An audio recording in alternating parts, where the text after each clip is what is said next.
যার জন্য জনাবে মুহাম্মদুর রাসূলুল্লাহ সাল্লাল্লাহু আলাইহি ওয়াসাল্লামের মায়ের উম্মত হল একটা ছেলে যেই সময় বিবাহ দিতা তার একটা উপযুক্ত সময় আছে, মেয়ে বিবাহ দিতা তার একটা উপযুক্ত সময় আছে।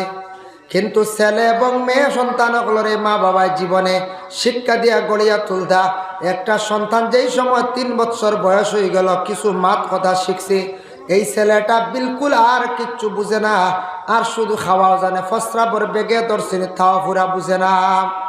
2.5 বছর 3 বছর এইভাবে ছোট বাচ্চা মসজিদের মধ্যে নিতা না হজরতে উমরে নিষেধ করছেন। হজরত উমরে কইছেন বেবুজ বাচ্চা যারা আছে, এই ধরনের বেবুজ বাচ্চাদের তুমি তান বিলকুল মসজিদের মধ্যে নিও না। কারণ এ থাকছে বেবুজ বাচ্চারা মসজিদের মধ্যে গেলে মানুষের নমাজের সম্মুখে দৌড় দিব, খেয়রের উপরে উঠি যাইব। যার জন্য একবারে বেবুজ বাচ্চারা মসজিদের নাজ নেওয়ার জন্য নিষেধ করা নিতা না। কোন বাচ্চা মসজিদে লইয়া যাইতাম? যখন বাচ্চাটা কিছু সমুজদার হয়ে গেছে, 5 বছর বয়স হয়ে গেছে, 6 বছর বয়স হয়ে গেছে গিয়া, পাক পবিত্রতা অর্জন করার ক্ষমতা তার মধ্যে গেছে গিয়া, এই ছেলেটারে আপনি হাতের মধ্যে ধরে ধরি বাবা মসজিদে লইয়া যাও, তোমার ছেলেটা মসজিদে যাওয়া শিখব, মসজিদে যাইব, নমাজ পড়ি পড়ি তার জিন্দেগিত নমাজটা আদতে পরিণত হইব। এর জন্য কিছু বুঝদার হওয়ার পরে সন্তান ডে হাত ধরিয়া তুমি মসজিদে লইয়া যাও, মসজিদে যাওয়ার জন্য তোমার ছেলে সন্তান ডে তুমি আদেশ করো। মেয়ে সন্তান 4 থেকে 5 বছর বয়স হয়েছে হওয়ার সাথে সাথে সেই মেয়ে সন্তান ডে মায়ের ঘরের মধ্যে শিক্ষা দেন। মেয়েটারে শরম শিখান, মাথার মধ্যে উন্নার ব্যবস্থা করুন, মেয়েটায় প্রস্রাব করিয়া জল ব্যবহার করেন নি, ই ব্যাপারে মায় লক্ষ্য করেন। ছেলেটা প্রস্রাব করিয়া ডেলা ব্যবহার করেন নি, সেটা বিশেষ করিয়া বাবা খেয়াল করেন, লক্ষ্য করেন। সন্তানটে ছোট থাকা অবস্থায় যদি সন্তানটে শিক্ষা দিয়ে গড়িয়া তোলা হয় না, আপনার মুঠির ভিতরে যদি ঢুকাই না বড় হওয়ার পরে সেই সন্তানে কখনো মা বাবার কথার মানত নাই, আর কথা মানত না। বড় হওয়ার পরে ছোট থাকতে তারে ভয় দেখাইতা, খাওয়া শিখাইতা, খাওয়ার আদব শিখাইতা, এটা দায়িত্ব মা বাবার। কইবা না মসজিদের মিয়া সাহেবের কাছে সন্তান থাকে মাত্র 2 ঘন্টা, স্কুলে গেলে 4 থেকে 5 ঘন্টা, 5 ঘন্টার 2 ঘন্টা 7 ঘন্টা, প্রাইভেটও গেছে বা কোচিং সেন্টারও গেছে বা আর্টিস্টও গেছে, মিলাই আর 2 ঘন্টা 2.5 ঘন্টা, টোটাল মনে করো 8 ঘন্টা। একটা সন্তান তার জিন্দগির মধ্যে 8 ঘন্টা সময় কাটাইলো তার পড়ার মাধ্যমে। 8 ঘন্টা সে ঘুমন্ত থাকলো অবস্থায়, আর 8 ঘন্টা সে মা এবং বাবার দায়িত্বে। এই 8 ঘন্টা সময়ের ভিতরে মা বাবার সন্তান হলরে উচিত শিক্ষা দিতা, সন্তানকে সুন্দরভাবে মাত কথা শিখাইতা।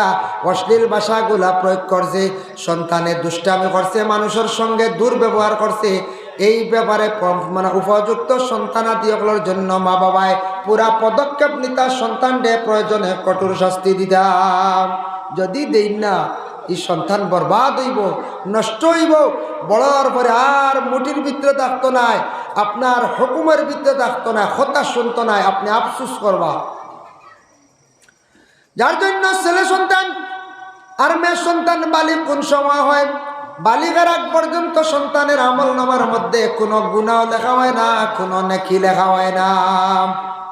যে কোনো ছেলে মেয়ে, আমরা একদিন নাবালিগ আসলাম, ছোট থাকতে নাবালিগ যতদিন বুলুগিয়তের দরজা ছেলে পৌঁছিছে না, মেয়ে পৌঁছিছে না, ততদিন তার আমল নামায় গুনাহও লেখা হয় না, নেকিও লেখা হয় না।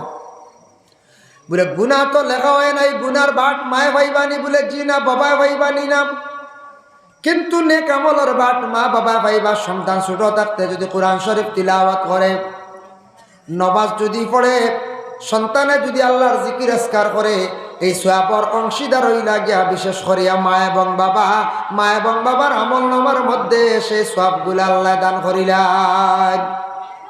সব দান করে মা বাবার আমল নামায়। সন্তান যেই সময় মেয়ে সন্তান 12 থেকে 14 ভিতরে বুলুগিয়তের দরজার মধ্যে গিয়া পৌঁছে বালিগ হয়ে যায়, আর ছেলে সন্তান বালিগ হয় বলে 14 থেকে 16 ভিতরে সে বালিগ হয়ে যায়। যেই সময় বালিগ হয়ে গেল গিয়ে মা বাবার উপরে দায়িত্ব হইল গিয়ে শরীয়তের হুকুম তারে উপযুক্ত ছাইয়া বিবাহ দিতা। এখন 14 আর 16 15 বিবাহ দেওয়া যাইব নি বলে না। আমাদের ভারতবর্ষের আইন হইল গিয়ে সরকারে যে আইন যেটা করছে 18 বছর আগে আপনার ছেলে বা মেয়ের আপনি বিবাহ দিতে পারতেন না। এটা তো বালা। 18 বছর যেটা নির্ধারিত করা হয়েছে বালা, 14-15 বছর মেয়ে কখনো বুঝ রয়েছে। মেয়েটার বয়স কিন্তু কম। এই মেয়েটা যদি আপনি বিবাহ দেন, বয়স কম রয়েছে, ফাতলা রয়েছে, মেয়েটা স্বামীর বাড়িতে যাওয়ার পরে স্বামীর সঙ্গে ব্যবহার কিভাবে করতো তা পুরাপুরি বুঝতো না। শ্বশুরের সঙ্গে কিভাবে ব্যবহার করত, শ্বশুরের সঙ্গে ব্যবহারটুকু কিভাবে করত।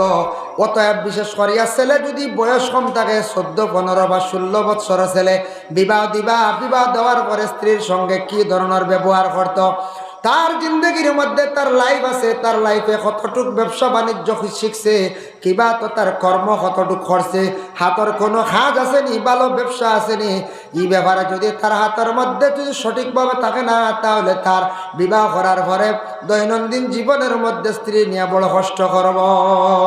এর জন্য বিশেষ করিয়া এটার ব্যাপারে আমরা সচেতন থাকতাম। কম বয়স মেয়েরা কিছু মানুষ আমরা বিবাহ দিলাই, এখন তো অবশ্যই দেই না, আমরা দিতাম না। 18 বছর পূর্ণ হওয়ার পরে মেয়ে সন্তান হলের বিবাহ দেখা, আর ছেলে সন্তান 18 বছরে দিলাইনি বলে জি না, পড়াশোনার মাধ্যমে যায় গিয়ে 18 বছর, মেট্রিক 16, হায়ার সেকেন্ডারি ক্লিয়ার করতে 18। এখন ছেলে তার শিক্ষা অতটুকু মানে অর্জন করছে, এর পরে ছেলেটা তার ব্যবসা বাণিজ্য হোক, যে কোনো একটা হাতের কাজ হোক, কোনো দিকে সে যদি ব্যবসা নিয়ে বা কোনো লাইনে উন্নত হয় না, হাতের কোনো কাজ থাকে না, বড় ব্যবসা থাকে না, টাকা পয়সা থাকে না, এই ছেলের সঙ্গে কেউ জানিয়া শুনিয়া উপযুক্ত মেয়ে বিবাহ দিবানি কেউ হয়ে যায়? জি না, কোনো মেয়ে বিবাহ দিতা নাই। এর জন্য ছেলে মেয়ে উপযুক্ত হওয়ার সাথে সাথে মা বাবার দায়িত্ব হইল বিবাহ দিতে। তবে আমরা এখন ভারতের সরকারের বিধি আইনগুলা মানা লাগবো না? না মানা লাগবো, অত্যন্ত দরকার, এটা লাগবো। এখন মানলাম 18 বছর হয়ে গেছে ছেলে বা মেয়ের বিবাহ দিতা, এখন আইছে বলে অধিকার। এখন হইল গিয়া অধিকার কিতাব বলে এরার জিজ্ঞাসা কর্তা, তারার অধিকার ওঠা আছে। একজন ছেলে যদি একটা মেয়ে দেখিয়া পছন্দ করছে, যদি দেখুন আপনার সেই ছেলের পছন্দ করা গান ঠিক আছে, বা ছেলেওয়ালা বুঝিয়ে পছন্দ করছেন, সেই ছেলের সঙ্গে মেয়ে বিবাহ দিয়া দিতাম, সব রাজি হইতাম। অতএব বিশেষ করে কোনো ছেলের বিবাহ দেওয়ার সময় পাত্রী দেখাত গেছ, পাত্রী দেখার পরে ছেলের কাছে জিজ্ঞাসা করতা, সেও কিন্তু একটা মেয়ে দেখিয়া পছন্দ করিয়া বিবাহ করতে পারে, সেটাও ইসলামে তারে অধিকার দিছে, দেখতে পারে। আর যদি ছেলেটা হয় বলে না, আমি এখন আমার মা আসন বাবা আসন, লজ্জা লাগের বা আমি যাই আর না, আমার মা বাবার সুন্দরের সুন্দর মা বাবা যেটা পছন্দ করবা বস কাফি, তাহলে মা বাবার উপরে ছাড়িয়া দিলেছে। মেয়েরাও অধিকার আছে, কিন্তু মেয়েরা কোনোদিন পছন্দ করেননি কোন যায়? জি না। কোনোদিন কইসলাম বলে আমি দেখার যেতে লাগবো বলে জি না, মেয়েরা যাই না। বিশেষ করিয়া মেয়েরারে আল্লাহ 2টা জিনিস দান করছে। একটা হইল গিয়া লজ্জা, শরম। শরমের অংশ মহিলাদের কাছে বেশ, শরম পুরুষের মধ্যেও থাকতো, মহিলাদের মধ্যে থাকতো। শরম যদি থাকে না, এটাই লাগে হায়া, মানে হায়া হইল গিয়া শরম, হায়া হইল গিয়ে ইমানের একটা অংশ।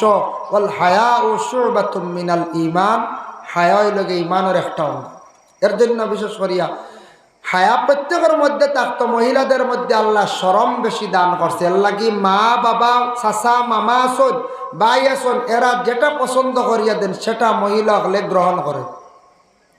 তো মাঝে মধ্যে খুবই কম কিছু কিছু ফ্যামিলিত একটা বিশৃঙ্খলা দেখা দেয়, স্বামী স্ত্রীর মধ্যে ঝগড়াঝাটি দেখা দেয়, কোনো সময় বিবাহ টেকার বাঙ্গনে দেখা দিলে পুরা বিচ্ছিন্নতা হয়ে যায়। এলে হয় না কোনো কোনো জায়গা, খুবই কম। আনাইলে মেয়েটার দেওয়ার পরে যে ছেলে পছন্দ করবা মা বাবায় আত্মীয় স্বজন হলে এটা মেয়ে পছন্দ করিলে, মেয়ে তার সারা জীবনটা কাটিয়ে যার।